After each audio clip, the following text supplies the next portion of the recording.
So we know that there is a detailed microcontroller series going on 8051 microcontroller, and this is lecture number 8.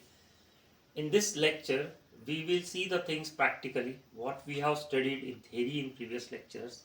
Now it is time to see the practical things. We'll be looking into the microcontroller IC 40 pin, then we'll be looking into the crystal 12 megahertz, 24 megahertz, okay. Then this ceramic capacitor for crystal circuit, then arc pack, pull-up resistors, power supply, diodes, okay, electrolytic capacitor, transformer, full wave bridge full wave rectifier using center tap transformer. All these things like means it is related to power. Then AC input supply. Then we'll be looking into the simple PCB. Okay, that PCB will be having microcontroller on the board. Then we'll be having a simple LED at particular port, for example say P1.0. Okay, we'll write a simple program in keil, that is an integrated development environment. We'll be having that hex file, and then there will be programmer, then USB to RS232 converter, then how to download that program from personal computer into the microcontroller IC using that programmer kit, how to test the things. All these things we'll discuss one by one in this lecture, and that will give you the practical vision that how it goes. See, in this series we'll be looking into some practical part as well. See, once the particular theory is finished, we'll go and see the things practically. We'll be going to develop a simple printed circuit board.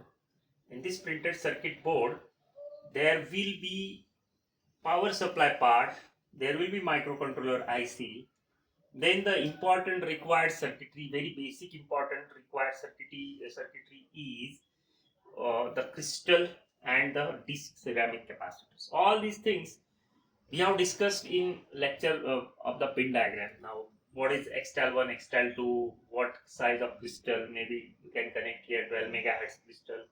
We have this 8051 microcontroller here, okay. And this EA bar pin is connected to VCC. Then pin number 40 is a power supply connected to VCC. Pin number 20 is a grounded pin. Then there is a circuitry for reset.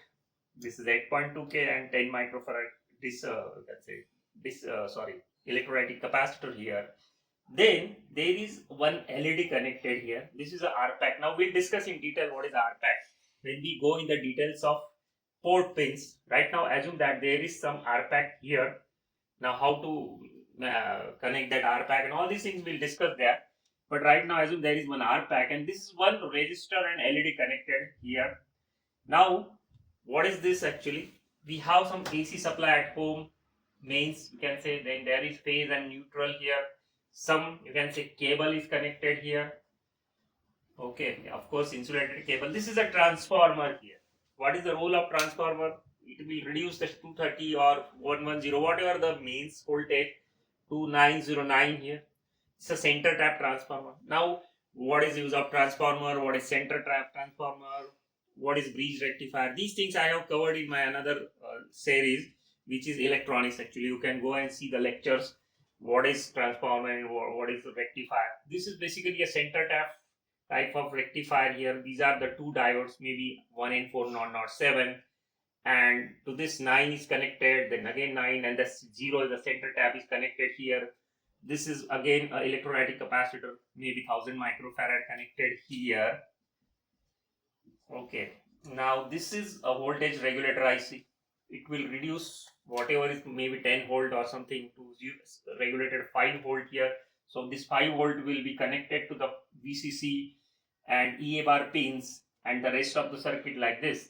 So this forms a simple circuit that will be needed for our practical. Now what is our practical? We want to write a program that will blink a LED at P1.0. See, in computer world, the basic program is hello world. In microcontroller world, the basic program is blinking of LED. This program is important because it will test your hardware. Most of the students start doing projects by taking a complete circuit, they design a complete circuit and they feel that we'll feed the program in IC and it should start working. It never happens actually. You have to first make a simple circuit, maybe a part circuit, where you first debug whether your microcontroller is working, your power supply is working, or if that is the way we can debug and go on working. So this very basic project is blinking of LED. This project will ensure that your circuit is proper, okay, your power supply is proper, your microcontroller is proper. Now, how will you write a program? Again, for programming you need a personal computer. See, you cannot ignore the personal computer. For programming of microcontroller you need a personal. Assume that we have a personal computer. In the personal computer we have installed OS, maybe Windows, Linux or whatever.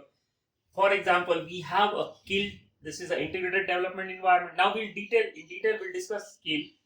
What is this keil is? I will write a program here, maybe in embedded C, maybe in assembly language here, and we'll compile that program. Now how to write a program, what are the instructions, those will come in the coming lectures. So I'm not going in very much detail of program right now. I'm just giving the process. So hex file will be available with us. This is a binary file. Now we want this microcontroller to be having this program, rather this hex file here. So what I will do, I will pick this microcontroller, put in this programmer. There may be some zip socket where I will put this programmer, microcontroller, and I will download a program from personal computer. For that, again, I will need some software here. That software will be for downloading purpose. That software will, you can say, select this X file and will send. Now, see, in computers we have nowadays USB port. We don't have RS-232 ports in now computers. So we have some converter, maybe USB to RS-232 converter. So this RS-232 is available, port is available here. So we'll connect our microcontrollers RS-232 port, sorry, not microcontroller, programmers RS-232 port to this RS-232, so the computer can send this hex file into this burner, and ultimately that hex file will get burned into this microcontroller. So I will take this microcontroller here and put here. I will switch on the supply and test whether this LED is blinking or not. That will finish my test.